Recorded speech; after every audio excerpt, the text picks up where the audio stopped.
नेताओं के बीच महाराष्ट्र में सब कुछ ठीक नहीं चल रहा है। महायुति सरकार में मुख्यमंत्री देवेंद्र फडणवीस और डिप्टी सीएम एकनाथ शिंदे के बीच दूरियां बढ़ती चली जा रही हैं। शुक्रवार को दोनों नेता शहीद स्मृति दिवस के मौके पर शहीदों को श्रद्धांजलि देने के लिए पहुंचे, लेकिन फडणवीस और शिंदे दूर से राम राम करते हुए अलग थलग नजर आए। जानकारों का कहना है कि इन दूरियों की वजह बीजेपी द्वारा शिंदे शिवसेना के नेताओं को तोड़कर अपनी पार्टी में शामिल करने को लेकर है। इस शिकायत को लेकर बुधवार को शिंदे ने दिल्ली में केंद्रीय गृह मंत्री अमित शाह से भी मुलाकात की थी।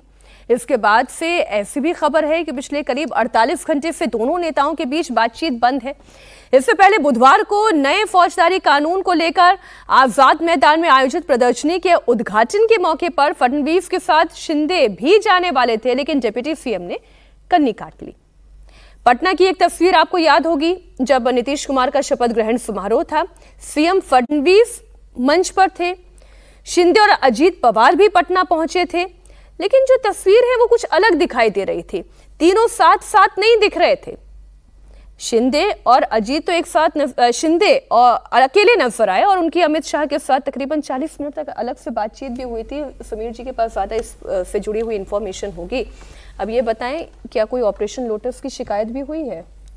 देखिए, तमाम इश्यू थे, सिर्फ एक ऑपरेशन लोटस का नहीं था, क्योंकि बहुत बड़े नेताओं का नहीं लिया गया, लेकिन ये निश्चित रूप से ये शिकायत रही होगी और की भी थी कि भाई एक दूसरे के साथ गठबंधन में है तो हम गठबंधन धर्म का पालन करें, एक दूसरे के अंदर तोड़फोड़ करने की कोशिश ना करें।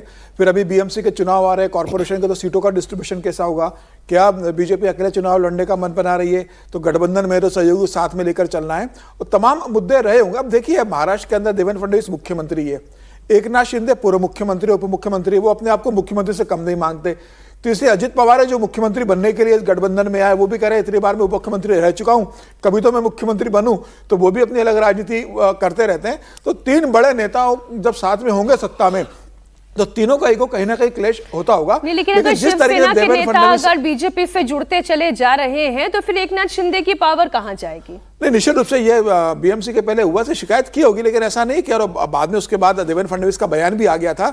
जब एकनाथ शिंदे दिल्ली आए थे, उसके पहले देवेंद्र फडणवीस का नागपुर में बयान आ गया था कि भाई इस तरीके से नहीं होना चाहिए। अगर कोई अपनी पार्टी में अगर नहीं महसूस कर रहा है, दूसरी पार्टी में आता है, तो उसे रोका नहीं जा सकता। लेकिन किसी भी पार्टी को किसी की पार्टी में जबरदस्ती घुसपैठ करके तोड़ने की जरूरत नहीं है।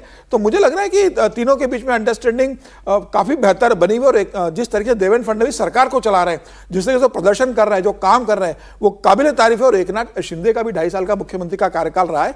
एकनाथ शिंदे ने भी बहुत अच्छा काम किया था, गठबंधन के मजबूत सहयोगी है, और भारतीय जनता पार्टी इस बात को जानती है कि अगर सत्ता में वो आए तो वो एकनाथ शिंदे ही है जिसकी दम पर वो सत्ता में लौटे, और एकनाथ शिंदे ने भारतीय जनता पार्टी को सत्ता में शामिल करवाया था। हालांकि ठीक है, भारतीय जनता पार्टी ने मुख्यमंत्री बना दिया था। आज भी अगर भारतीय जनता पार्टी सत्ता में है, जो बीजेपी के विरोधी हर्षवर्धन जी यही तो आरोप हमेशा लगाते हैं कि पहले साथ लेकर आते हैं, फिर प्यार प्यार से फिर सब साथ ही कर लेते हैं, और जो लेकर आया उसका सफाया हो जाता है।